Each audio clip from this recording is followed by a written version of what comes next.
21st. Lakers and Celtics. LeBron having trouble in Boston. Marcus Smart went by LeBron James through a left hand behind the back bounce pass. Unbelievable look.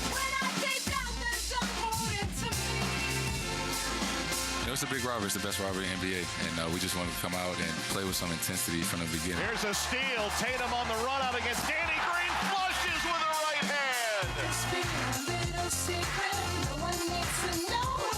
Hayward up top. Tatum goes to Kemba. Walker with the floater.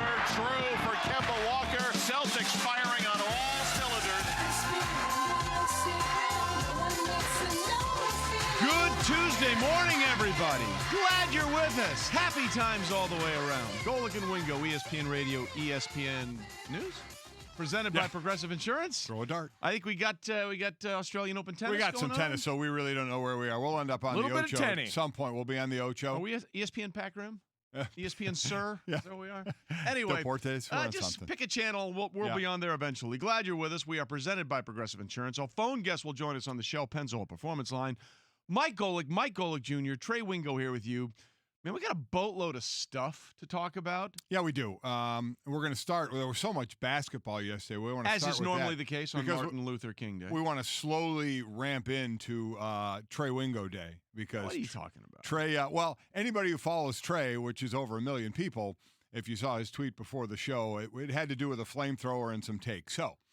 I'm just going to make people come correct. I know you are. I know you are. Correct about but we're gonna lead into that. Trey came rushing into the studio. I just thought he had to go to the bathroom. I did too. And then he got going. So that's people coming. Should be wearing some flame retardant suits. About a half hour. We're gonna ramp into that. But let's start it out with some of that NBA action. There were some flamethrowers going on last night, and also some giant bricks. Wow. Yes. very true. So we'll start on the positive side. Of the NBA story. Damian Lillard had himself a night.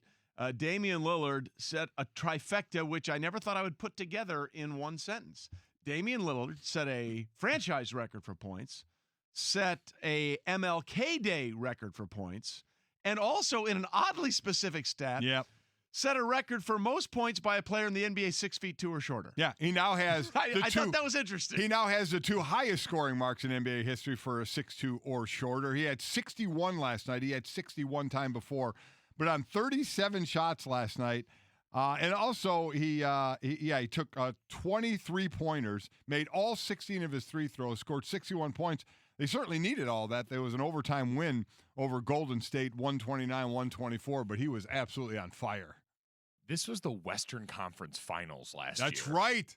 That's right, it was. This game was the Western Conference Finals, and now the washed Warriors took the washed Trailblazers to overtime. What a world. That is the amazing thing in all Life this. Life comes at you fast. We say it all the time. Straight up. But that is the amazing thing in all of this is you think of all of the great Warriors teams that we had and all of the things that they were a part of in the three-point prowess. And Damian Lillard is the first guy to drop 60 with 10 made threes. I thought for sure Steph Curry would have just fallen into that one night. You're right. That's just a parlance of our times when you're Steph Curry and you shoot the way that he did. But now Dame Lillard's that dude. So that is the framework of time right now, because where are they both at in the Western Conference standings right now? I got them. Portland is at 10.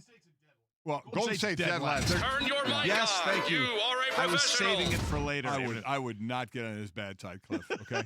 Yeah, Golden State's at the bottom. They're 10-35. Portland is 10th at 19-26.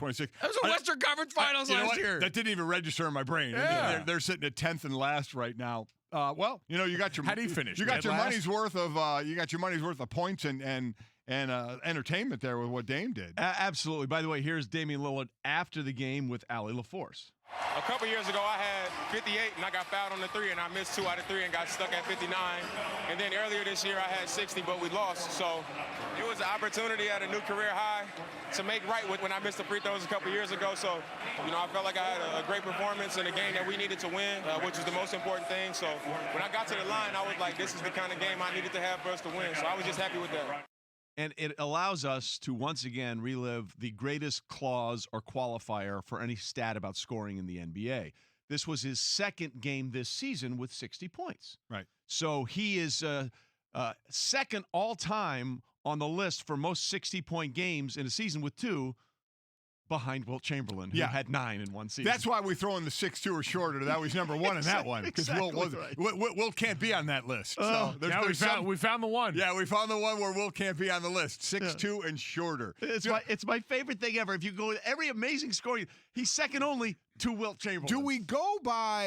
Do we go by what the media guide says on these guys? Because these are all media guys, all fake heights. I thought they said they were taking the accurate. They were starting to be more accurate this year. I thought that was an initiative because going into the season. I would look at it this way: if there are stats for 6'2" and shorter, if you're like a little over 6'2", normally you'd want to be 6'3". Right. But wouldn't you say, in this case, I can make some all-time lists. Come down to my list level. Me at 6'2". See, I feel like this is like an outlier. This is like when Major League Baseball got drunk on Twitter last Friday. You can't treat that like it's the norm anymore. Right.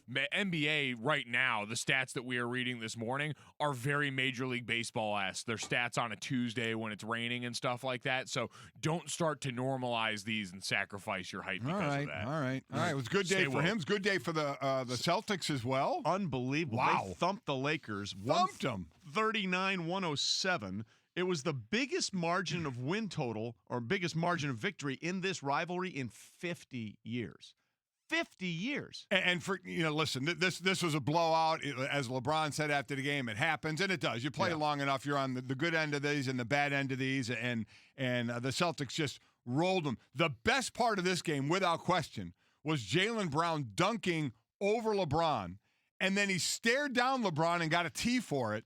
And then after talked about how he said, I ain't going to lie, it was pretty nice. It was pretty awesome.